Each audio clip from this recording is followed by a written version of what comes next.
नमस्कार, welcome to प्रेपमार्ट। आज Indian history का टॉपिक पढ़ रहे हैं अपन मौर्य साम्राज्य। मौर्य साम्राज्य से रिलेटेड लगभग 300 प्लस वन लाइनर है, इसलिए इसको दो पार्ट में पढ़ना पड़ेगा। पहला पार्ट का ये वीडियो है, इसके बाद दूसरा वीडियो भी जल्द आपके सामने उपलब्ध होगा।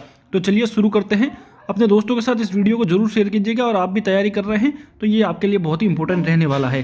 पहला सवाल है, किस ग्रंथ में चंद्रगुप्त मौर्य द्वारा घनानंद को हराने का उल्लेख मिलता है? तो सही आंसर होगा विशाखा दत्त रचित मुद्रा राक्षस में। तो ये एक और सवाल बन गया कि मुद्रा राक्षस किसकी है, तो ये विशाखा दत्त द्वारा रचित है। मौर्य काल की जानकारी देने वाले प्रमुख बौद्ध ग्रंथ कौन सा है? तो दीपवंश, महावंश और दिव्यदान। नेक्स्ट देखें तो मैगस्थनीज की उस पुस्तक का नाम क्या है जो वर्तमान में अपने मूल रूप में उपलब्ध नहीं है? तो उनकी पुस्तक का नाम है इंडिका। ध्यान रखिएगा, इंडिका। नेक्स्ट है, मौर्य काल में अकाल से निपटने हेतु अन्न भंडार की जानकारी किन अभिलेखों से मिलती है? तो महास्थान अभिलेख और सोहगरा ताम्रपत्र से। साथियों, अगर आपको करंट अफेयर की पीडीएफ चाहिए तो भी आप हमें डीएम कर सकते हैं 7014975639 पर। मौर्य काल का एकमात्र अभिलेख कौन सा है जो ताम्रपत्र पर अंकित है? तो सही आंसर होगा सोहगोरा का ताम्रपत्र। नेक्स्ट है, अशोक के अभिलेखों की सर्वप्रथम खोज किसने और कब की थी? तो 1750 ईस्वी में टिफलेंथर ने, ये ध्यान रखिए, टिफेंथेलर ने इसकी खोज की थी। लेकिन पूछा जाए कि अशोक के अभिलेखों की लिपि को सबसे पहले किसने पढ़ा था? तो 1837 ईस्वी में जेम्स प्रिंसेप ने। इससे पहले मैंने बहुत सारे वीडियो इंडियन हिस्ट्री के अपलोड कर रखे हैं, तो उसको जरूर देखिएगा। उसके बाद अपन इंडियन पॉलिटी, इंडियन ज्योग्राफी और जितने भी सब्जेक्ट है सबको पढ़ने की कोशिश करेंगे। और इसमें से एक भी सवाल आपका बाहर नहीं रहने वाला है, क्योंकि मैंने छोटा सा सवाल है और बड़ा सा सवाल है, सबको मैंने ऐड कर दिया है। जेम्स प्रिंसेप ने अशोक की लिपि को किस स्तंभ लेख पर सबसे पहले पढ़ा? तो सही आंसर होगा दिल्ली टोपरा स्तंभ लेख। नेक्स्ट है, किस विद्वान ने सर्वप्रथम मास्की में अशोक के नाम की खोज की थी? तो सी बीडन ने 1915 ईस्वी में। नेक्स्ट है, अशोक के अभिलेखों में किन चार लिपियों का प्रयोग हुआ है? तो ब्राह्मी, ब्राही, ख्रोस्ती, ग्रीक और अरामिक। नेक्स्ट है, अशोक के शिलालेखों से उसके शासन के कौन से वर्षों तक की जानकारी मिलती है? तो 8वें वर्ष से 27 वर्ष। नेक्स्ट है, अशोक का सबसे लंबा अभिलेख कौन सा है? तो भाब्रू लघु शिलालेख। अशोक का सबसे छोटा अभिलेख कौन सा है? तो रुमेनदेही स्तंभलेख। नेक्स्ट है, अशोक का सबसे लंबा स्तंभलेख कौन सा है? तो स्तंभलेख संख्या 7। नेक्स्ट है, अशोक का वह कौन सा शिलालेख है जो वर्तमान में कोलकाता संग्रहालय में सुरक्षित है? तो सही आंसर होगा भाब्रू शिलालेख। नेक्स्ट है, किस शिलालेख में अशोक के व्यक्तिगत जीवन की जानकारी मिलती है? तो लघु शिलालेख संख्या 11 में। नेक्स्ट है, किस अभिलेख में अशोक को महाराज कुमार कहा गया है? तो पनगुडरिया लघु शिलालेख जो मध्य प्रदेश में है, वहाँ पर इनको महाराज कुमार कहा गया है। शाहबाजगढ़ी और मानसेरा शिलालेख वर्तमान में कहाँ स्थित है? तो सही आंसर होगा पाकिस्तान में। गिरनार शिलालेख की खोज किसने की थी? तो कर्नल जेम्स टॉड ने। धौली शिलालेख की खोजकर्ता कौन थे? तो सही आंसर होगा, जो धौली ओडिशा में पड़ता है, तो सही आंसर होगा किट्टो। नेक्स्ट है, कालसी शिलालेख कहाँ स्थित है और इसकी खोज किसने की थी? तो ये देहरादून में है। खोजकर्ता थे फॉरेस्ट 1860 ईस्वी में। अशोक का सबसे नूतम यानी लेटेस्ट खोजा गया शिलालेख कौन सा है? तो सन्नाटी का शिलालेख 1986 ईस्वी में खोजा गया। अशोक के द्विभाषी अभिलेख का नाम क्या है? तो कंधार शिलालेख, सरे कुना। कंधार द्विभाषी शिलालेख किन दो लिपियों में लिखा गया है? तो ग्रीक और अरामाइक। नेक्स्ट है, अशोक को बौद्ध प्रमाणित करने वाला सबसे बड़ा अभिलेख साक्ष्य कौन सा है? तो भाब्रू शिलालेख जो बैरहाट में मिला। एरागुड़ी शिलालेख में किस अधिकारी का उल्लेख मिलता है जो लेखाधिकारी का कार्य करता था? तो सही आंसर होगा कर्णिक। नेक्स्ट है, चंद्रगुप्त मौर्य को ग्रीक साहित्य में किन नामों से जाना गया है? तो इसमें कहा गया है सेंडोक्रोटस, जो विलियम्स जॉन द्वारा पहचाना गया था, या फिर सेंड्रोक्रोटस या फिर एंड्रोकॉटस। किस विद्वान ने सर्वप्रथम सेंडोक्रोटस की पहचान चंद्रगुप्त मौर्य के रूप में की थी? तो सही आंसर होगा विलियम्स जॉन्स ने। आगे देखिए कि विशाखा दत्त के मुद्रा राक्षस में चंद्रगुप्त मौर्य के लिए किस शब्द का प्रयोग किया गया है? तो व्रसल। नेक्स्ट है, चंद्रगुप्त मौर्य ने किसकी सहायता से अंतिम नंद शासक घनानंद को पराजित किया था? तो सही आंसर होगा अपने गुरु चाणक्य की सहायता से। नेक्स्ट है, चंद्रगुप्त मौर्य और सेल्यूकस निकेटर के बीच युद्ध कब हुआ था? तो 305 ईस्वी पूर्व में। सेल्यूकस ने अपनी पुत्री हेलेना के विवाह के बाद चंद्रगुप्त को कौन से 4 प्रांत दहेज में दिए थे? तो दिए थे एरिया, अर्कोसिया, जेड्रोसिया और पेरोपोनिस्टाई। नेक्स्ट है, चंद्रगुप्त मौर्य ने अपने जीवन के अंतिम समय में किस जैन मुनि से दीक्षा ली थी? तो सही आंसर होगा भद्रभाव। जब आप एसएससी जीडी या एसएससी एमटीएस या किसी भी एग्जाम की तैयारी कर रहे हैं, चाहे सेंट्रल लेवल का हो या फिर स्टेट लेवल का, उसमें एक भी सवाल इसमें से आपके बाहर नहीं जाने वाला है, तो वीडियो को अंत तक जरूर देखिएगा। नेक्स्ट है, चंद्रगुप्त मौर्य ने अपनी देह का त्याग कहाँ और किस विधि से किया था? तो श्रवण बेलगोला मैसूर में संलेखना पद्धति से, जिसमें उपवास द्वारा शरीर त्यागा जाता है। दिल्ली टोपरा स्तंभ लेख को दिल्ली कौन ला के आए थे? तो सही आंसर होगा फिरोज शाह तुगलक। किस स्तंभ लेख को स्वर्ण स्तंभ या स्वर्ण मीनार भी कहा गया है? तो दिल्ली टोपरा स्तंभ लेख को। दिल्ली मेरठ स्तंभ लेख को दिल्ली किसके द्वारा लाया गया था? तो फिरोज शाह तुगलक द्वारा। सॉरी, सवाल रिपीट हो गया था। प्रयाग स्तंभ लेख को कौशाम्बी से लाकर इलाहाबाद के किले में किसने लगवाया था? तो सही आंसर होगा अकबर ने। किस स्तंभ लेख में अशोक की रानी कारूबाकी द्वारा दान दिए जाने का उल्लेख है, जिसे रानी का अभिलेख भी कहते हैं? तो सही आंसर होगा कौशाम्बी के लघु स्तंभ लेख। नेक्स्ट है, अशोक के किस अभिलेख में मौर्यकालीन कर नीति की जानकारी मिलती है? तो टैक्स पॉलिसी की जो जानकारी मिलती है वो मिलती है रुमंदई लघु स्तंभ लेख से। नेक्स्ट, रुमंदई लेख में लुम्बिनी का धार्मिक कर जो था बलि, वो माफ कर भू राजस्व कितना कर दिया गया था? तो ये कर दिया गया था 1/6 से 1 घटाकर 1/8। नेक्स्ट, अशोक ने आजीविक साधुओं के निवास हेतु किन पहाड़ियों में गुफाओं का निर्माण करवाया था? तो बराबर की पहाड़ियों में, गया जिले में। नेक्स्ट है, बराबर की पहाड़ियों में निर्मित 3 प्रमुख गुफाओं के नाम क्या है? तो सही आंसर होगा कर्णचोपार, सुदामा और विश्व झोपड़ी। अशोक के पुत्र दशरथ ने किन गुहा लेखों का उत्कीर्णन करवाया था? तो नागार्जुनी गुहा लेख था। किन अभिलेखों में अशोक का व्यक्तिगत नाम अशोक मिलता है? तो मास्की का अभिलेख, गुजरा, नेटूर और उदोगलम का जो अभिलेख है उनमें अशोक का व्यक्तिगत नाम अशोक ही मिलता है। अशोक का प्रियदर्शी नाम किस प्रकार का नाम था? तो अशोक को प्रियदर्शी भी कहते थे, ये इनका ऑफिशियल नाम हुआ करता था उस समय। पुराणों में अशोक को किस नाम से पुकारा गया है? तो अशोक वर्धन। किस अभिलेख में अशोक स्वयं को मगध का राजा कहता है? तो भाब्रू के अभिलेख में। खरोष्टी लिपि की उत्पत्ति किस लिपि से मानी जाती है या किस लिपि से हुई है? तो अरोमैक लिपि जो ईरान से संबंध है। ब्रह्मवाई और खरोष्टी लिपि को लिखने का ढंग किया था? तो ये ब्राह्मई जो थी वो बाएं से दाएं, जबकि खरोष्टी दाएं से बाएं लिखी जाती थी। अशोक का वह एकमात्र अभिलेख कौन सा है जो खरोष्टी और ब्राह्मी दोनों लिपियों में है? तो एरगुड़ी लघु शिलालेख। किस विद्वान ने मात्र अभिलेखों के आधार पर अशोक का इतिहास लिखा है? तो डी.आर. भंडारकर ने। चंद्रगुप्त मौर्य के शासन के अंतिम वर्षों में मगध में कितने वर्षों का भीषण अकाल पड़ा? तो सही आंसर का 12 वर्षों का। चंद्रगुप्त मौर्य की बंगाल विजय की पुष्टि किस अभिलेख से होती है? तो महास्थान अभिलेख से। महास्थान अभिलेख में किस मुद्रा का उल्लेख मिलता है? तो काकिनी का। चंद्रगुप्त मौर्य के सौराष्ट्र गवर्नर पुष्यगुप्त वैश्य ने किस प्रसिद्ध झील का निर्माण करवाया था? ये हमेशा पूछा जाता है सवाल, तो ये मोस्ट इंपोर्टेंट है। ये सुदर्शन झील का इन्होंने निर्माण करवाया था। चंद्रगुप्त मौर्य की चंद्रगुप्त संज्ञा का प्राचीनतम अभिलेख साक्ष्य कहाँ से मिलता है? तो रुद्रदमन के जूनागढ़ अभिलेख से। बिंदुसार को वायुपुराण में क्या गया है? तो ये कहा गया है भद्रसार। जैन ग्रंथों में बिंदुसार को किस नाम से जाना जाता था? तो ये जाना जाता था सिंहसेन। नेक्स्ट देखें तो किस मौर्य शासक का जन्म सीजेरियन तकनीक से माना जाता है? तो सही आंसर होगा बिंदुसार का। नेक्स्ट यूनानी लेखक बिंदुसार को किस नाम से पुकारते थे? तो अमित्रोचेट्स या अमित्रोकेट्स। पतंजलि के महाभाष्य में बिंदुसार का क्या नाम मिलता है? तो अमित्र घात। बिंदुसार की माता का क्या नाम था? तो दुर्धरा। बिंदुसार के दरबार में सीरिया के शासक एंटियोकस प्रथम ने किसे राजदूत बनाकर भेजा था? तो ये डायमेकस को भेजा था और मैगस्थनीज के बाद नियुक्त ये दूसरा राजदूत था। बिंदुसार ने सीरिया शासक से किन 3 वस्तुओं की मांग की थी? तो ये की थी मदिरा, सूखी अंजीर और दार्शनिक की। तक्षशिला में हुए प्रथम विद्रोह के समय दमन के लिए बिंदुसार ने किसे भेजा था? तो बिंदुसार ने अशोक को, जो उस समय उज्जैन अवंती का गवर्नर था। बिंदुसार किस धर्म का अनुयायी था? तो ये आजीवक धर्म का। चाणक्य के बाद बिंदुसार का प्रधानमंत्री कौन बना था? तो ये बना था राधा गुप्त। ये ध्यान रखिएगा, राधा गुप्त। नेक्स्ट है, बिंदुसार की 500 सदस्यों वाली मंत्रिपरिषद का प्रधान कौन था? तो खल्लाटक।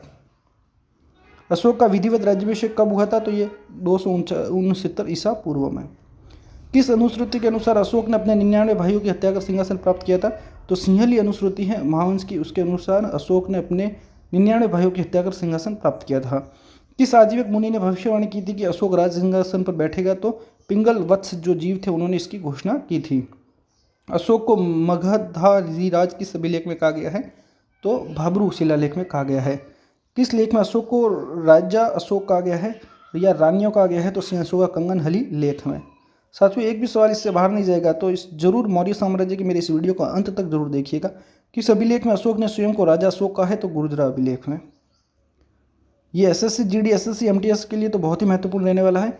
अशोक को उज्जैनी करमौली किस ग्रंथ में कहा गया है? तो दीपवंश में।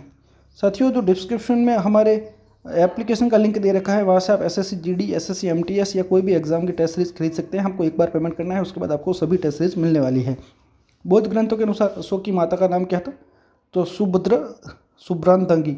अन्य नाम था धर्मा एवं जनपद कल्याणी। अशोक की माता सुभद्रांगी किस धर्म की अनुयायी थी और उनके कुलगुरु कौन थे? तो आजीवक धर्म की कुलगुरु थे आजीवक जनसान। अशोक को अभिलेख लगवाने का विचार किस ईरानी शासक ने मिला था? तो दारा से।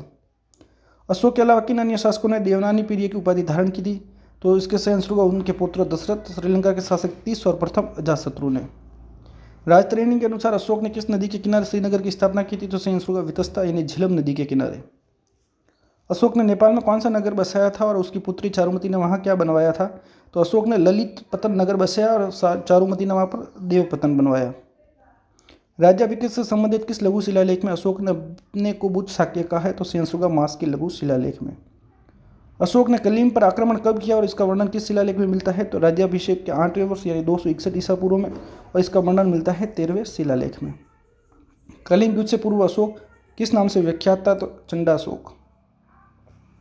अशोक ने कलिंग में किन दो प्रशासनिक केंद्रों की स्थापना की थी? तो उत्तरी केंद्र धौली तोशाली और दक्षिणी केंद्र चंप। हाथीगुम्पा बिली के अनुसार कलिंग युद्ध के समय वहां का शासक कौन था? तो वहां का शासक था नंदराज। मौर्य साम्राज्य का कौन सा हिस्सा अशोक के साम्राज्य से बाहर था? तो सही आंसर होगा असम। अशोक की पाषाण पर बनी प्रतिमा उसके नाम के साथ कहाँ पे मिली है? तो ये मिली है कंगनहली से, कर्नाटका से। दीपवन एवं महावंश के अनुसार अशोक को बौद्ध धर्म में किसने दीक्षित किया था? तो सही आंसर होगा निग्रोथ नामक भिक्षु ने, और ये शासन के 4थे वर्ष में इनको दीक्षित किया था। दिव्य दान के अनुसार अशोक को बौद्ध धर्म में दीक्षित करने का श्रेय किसे जाता है? तो बाल पंडित और उपगुप्त को। अशोक ने शासन के कौन से वर्ष में बोध गया की यात्रा की थी? तो 10वें वर्ष में। साथियों, इसमें अपन ने 300 प्लस वन लाइनर है, इसलिए आज के वीडियो में 150 प्रश्न को देखेंगे और अगले पार्ट में 150 क्वेश्चन और देखेंगे। किस अभिलेख से मौर्यकालीन कर नीति और अर्थव्यवस्था की जानकारी मिलती है? तो रूमनदेही अभिलेख से। अशोक के बौद्ध होने का सबसे बड़ा प्रमाण कौन सा शिलालेख देता है? तो सही आंसर का भाब्रू शिलालेख। भाब्रू शिलालेख में अशोक ने किन 3 रत्नों के प्रति अपनी निष्ठा व्यक्त की है? बुद्ध, धम्म तथा संघ के प्रति। तीसरी बौद्ध संगीति किसकी अध्यक्षता में बुलाई गई थी? तो सही आंसर होगा मोगलीपुत्र तीस की अध्यक्षता में। मोगलीपुत्र तीस की। मोगलीपुत्र तीस ने अभिधम्म पिटक के किस भाग की रचना की थी? तो कथा वस्तु की।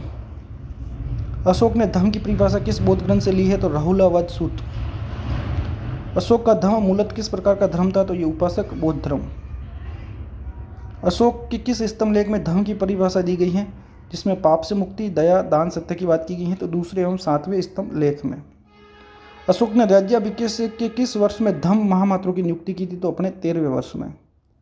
अशोक द्वारा श्रीलंका में धर्म प्रचार हेतु किसे भेजा गया था? तो ये भी इंपॉर्टेंट है, कई बार पूछा जाता है। वैसे सब इंपॉर्टेंट है, लेकिन ये सवाल कई बार रिपीट होता है। तो पुत्र महेंद्र एवं पुत्री संघमित्रा को धर्म प्रचार के लिए श्रीलंका भेजा था। कश्मीर तथा गांधार में बौद्ध धर्म के प्रचार के लिए किसे भेजा गया था? तो मज्जानितिक को। यमन देश में धर्म प्रचार हेतु किसे नियुक्त किया गया था? तो महारक्षित को। अशोक के धर्म के स्वरूप को नैतिक आचार संहिता किसने कहा है? तो सही आंसर होगा नीलकंठ शास्त्री ने। रोमिला थापर के अनुसार अशोक के धर्म का मुख्य उद्देश्य क्या था? तो देश की राजनीतिक एकता की प्राप्ति करना। महावंश के अनुसार अशोक की प्रधान महिषी कौन थी? पटरानी जो थी वो थी असंधि मित्रा। अशोक की वह कौन सी रानी थी जिसने ईर्ष्या के कारण बोधि वृक्ष को हानि पहुंचाई थी? तो सही आंसर होगा तिस्सी रक्षिता। अशोक के अभिलेखों में उल्लेखित उसकी एकमात्र रानी कौन है? तो सही आंसर होगा कारुवाकी। महेंद्र और संघमित्रा की माता का नाम क्या था? देवी महादेवी, जो विदिशा के व्यापारी की एक पुत्री थी। वायु पुराण के अनुसार अशोक के बाद अगला मौर्य शासक कौन बना था? तो कुणाल। राजतरणी के अनुसार कश्मीर का मौर्य शासक कौन बना था? तो सही आंसर होगा जलोक। जैन धर्म में दीक्षित होने वाला अशोक का वह उत्तराधिकारी कौन था जिसने त्रिखंडाधिपति कहा गया? तो सही आंसर होगा संप्रति। मौर्य वंश का अंतिम शासक कौन था? तो बृहदर्थ। ये बहुत इंपॉर्टेंट, कई बार पूछा गया है। बृहदर्थ की हत्या किसने और कब की थी? तो इसकी की थी उसके सेनापति पुष्यमित्र शुंग ने 185 ईसा पूर्व में। किस इतिहासकार ने मौर्य साम्राज्य के पतन का मुख्य कारण आर्थिक संकट माना है? तो डीडी कौशाम्बी ने। हरप्रसाद शास्त्री के अनुसार मौर्य पतन का कारण क्या था? तो धार्मिक नीति। प्रजा के सुख में ही राजा का सुख है, एक प्रसिद्ध कथन किस ग्रंथ का है? तो यह है अर्थशास्त्र का, जो कौटिल्य का है। कौटिल्य ने राज्य के कितने अंग बताए थे? तो इन्होंने सप्तांग बताए थे 7। राजा, अमात्य, राष्ट्र या जनपद, दुर्ग, बल या सेना, कोष और मित्र। साथियों, अगर आपको इंडियन हिस्ट्री का जितने वन लाइनर मैं बना रहा हूँ टॉपिक सबकी PDF चाहिए तो आप हमें DM कर सकते हैं। हमारे व्हाट्सएप नंबर 7014975639 पर, ये पेड रहने वाला है। कौटिल्य के अनुसार राज्य के कितने अंग होते हैं? तो 7 होते हैं। अगला सवाल है, कौटिल्य ने अपने मंत्रिपरिषद के महत्व के बारे में क्या कहा था? कि राजा एक पहिए पर नहीं चल सकता। मंत्रिणा के सदस्यों को कितना वार्षिक वेतन मिलता था? तो ये मिलता था 28,000 पाउंड। मंत्रिपरिषद के सामान्य सदस्यों का वार्षिक वेतन कितना था? तो 12,000 पाउंड।